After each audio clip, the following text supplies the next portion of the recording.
Hey Mo, hey PT, ready to do it? Indeed, let's do it. Let's do it.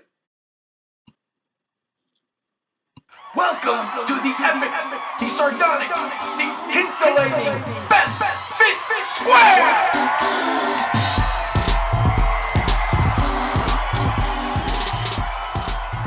Hey folks, welcome back. I'm Manuel Ortega, and this is Best Fit Square Show. Hey everybody, that's PT. Hey PT. Hey Mo, have we got a great show for you today? That's right, Mo. Is there anything more detestable than welfare queens? Absolutely not. And did you know that a recent report laid bare that for every $1 paid in federal taxes, these takers receive $27 in return? Nice if you can get it. A return of investment of 2,700%. Indeed. It's no wonder these takers are addicted. Imagine if for every dollar you put into your savings account, the bank paid you $27 in return. Dream on, buddy. We're lucky if we get 1 penny for every $1,000. Adding insult to injury, in order to pay these takers their exorbitant payment, our government removes our tax money from other program budgets, like those for improving schools, hospitals, roads, and bridges, which, by the way, could be creating tens of thousands of jobs across America. Exactly, Mo. When these culprits take without paying their fair share of taxes, each of us has to pay more to make up the shortfall. Shortfall? How much is that shortfall? A recent study conducted by Oxfam America pegs this shortfall costs to us at $700 billion a year. $700 billion? $700 billion. That's a lot of dough, PT. No question about it, Mo. Are you game for a thought experiment? Sure. What did you have in mind? Let's see what $100 billion a year buys us. Okay, $100 billion. Peanuts by comparison to the $700 billion. But okay, let's go with that. And by the way, I don't hold high hopes that $100 billion is going to buy us very much. Well, let's take a look.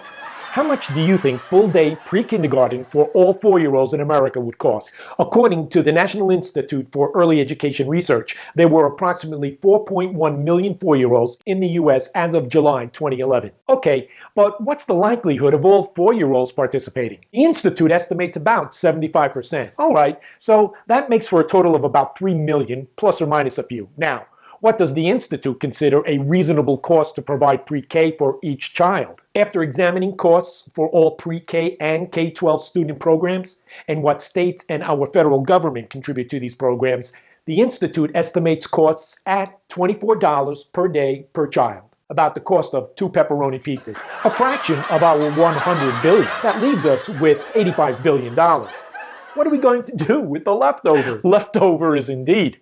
Would you agree that every child and their family deserves to live and grow up in a home free of lead hazards? Seriously, PT? Okay, then how do we make this happen?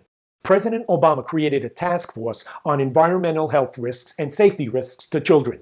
They produced an in-depth report which includes a comprehensive 10-year plan aimed at preventing lead poisoning for tens of thousands of children with an investment of $2 billion. $2 billion over 10 years? That's only $200 million per year. Are you sure, Mo? Absolutely, PT. Of course, when compared to the $6 trillion annual federal budget, it doesn't even register. A pittance. So far, of the $100 billion, we've invested $15 billion, $200 million. That leaves us with $84 billion, $800 million. What other issues do you think we could invest in? Whoa, let me think about that. Well, I suppose we could invest in eliminating homelessness. Excellent idea, Mo. Did you know that 64,000 families with an estimated 123,000 children are homeless on any given night in the U.S.? 64,000 families? 123,000 children? That's outrageous. Indisputable. And this is down 20% since President Obama's initiative begun in 2010. In President Obama's current budget, he allots $2 billion per year for 10 years, which he says would end family and youth homelessness. Excellent. But let's step back and review what we've accomplished with our thought experiment. We wanted to see what $100 billion would buy us to address particular social ills. Check. We invested in 3 areas that fundamentally impact the well-being of our people and strengthens their ability to compete in global jobs market: health, shelter, and education. Check. To increase this segment of our most vulnerable citizens, the prospect to lead and live a healthy, productive life for a total annual investment of $17.2 billion is more than reasonable, and it still leaves us with $82.8 billion to invest in other programs. Check that. So this human suffering can be easily addressed simply by fine-tuning how our tax money is allocated. And if not for the selfishness of welfare queens, these and many other social problems could be alleviated. Who are these takers? American companies and their CEO who game our tax system. Just saying!